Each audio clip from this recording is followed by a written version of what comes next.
दलितों पर अत्याचार रुकने का नाम नहीं ले रहा है। देश के कोने कोने में हर जगह आग लगी हुई है। गरीब मजदूरों पर, दलितों पर अत्याचार बढ़ते जा रहे हैं। दलितों के 2 बच्चों को जिंदा जला दिया गया है, जिंदा जला दिया गया है।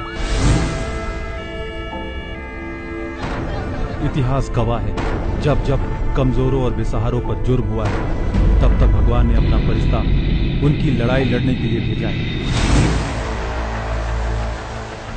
रॉक का मतलब होता है चट्टान और सन का मतलब होता है पुत्र। तो ये चट्टान पुत्र आप सभी लोगों की आवाज उठाने के लिए आप सब लोगों के बीच में है। क्या आज भी आजाद भारत में कास्टिज्म है? अगर कास्टिज्म नहीं है तो इस देश का प्रधानमंत्री 70 साल में दलित क्यों नहीं हुआ? और पूरे दलित समाज से अनुरोध करता हूँ कि आप सभी लोग रॉकन का साथ दें। जय भारत, जय! ये दलितों के ही नहीं बल्कि पूरे समाज के लिए मसीहा बन के उभरे हैं।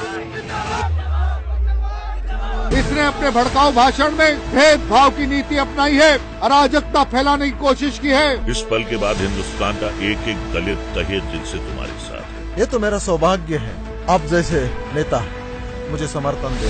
पंचायत समिति, जिला परिषद, ये जो रोटेशन सिस्टम है, ये सिस्टम सीएम और पीएम पर क्यों नहीं लागू होता? ये भी रॉक्सन की मांग है। रॉक्सन, तुम बिल्कुल चिंता मत करना, पूरा समाज तुम्हारे साथ है। 90 करोड़ जनता इस मांग के लिए मेरे साथ रहेगी और 2019 तक ये मेरा मिशन कामयाब होगा। मामला बहुत आगे निकल चुका है, हालात आगे जाके क्या करवट ले सकती है समझ में नहीं आता। मुल्क की आजादी के 70 साल बाद भी आज तक किसी दलित को प्रधानमंत्री नहीं बनाया गया। ये है माइनॉरिटी और ये क्या है मेजोरिटी। तो हमें अपनी सत्ता मेजोरिटी में लानी है। जब तक हम हमारी डिमांड लोगों के सामने रखेंगे नहीं, तब तक हमें समर्थन नहीं मिलेगा बहन। हमारे संविधान के जब 50 वर्ष पूर्ण हुए थे, तब इंग्लैंड में एक चर्चा सत्र का आयोजन किया गया था, जहां विश्व भर के सब न्यायाधीश लोगों ने एकत्रित होकर, एकजुट होकर बाबा साहेब द्वारा रचित संविधान को सर्वश्रेष्ठ माना था।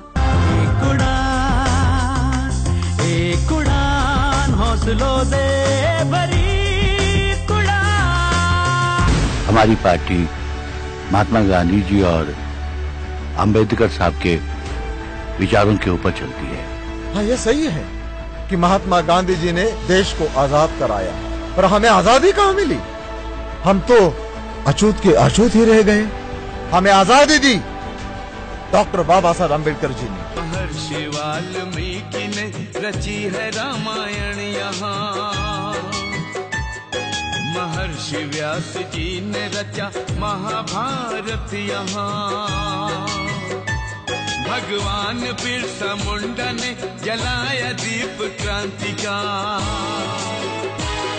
बाबा साहब ने दिया है संविधान उजियारा। ये भारत है संत महापुरुषों की धरा,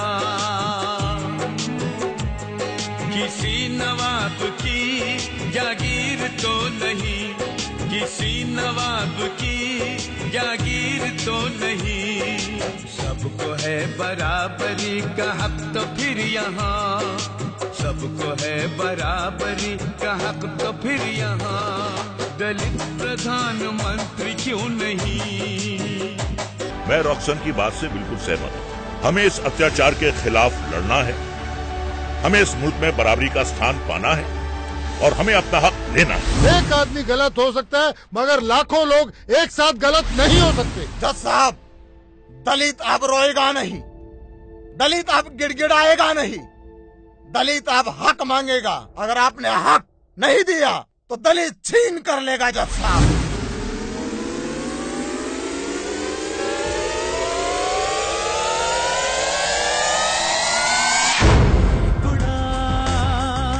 एक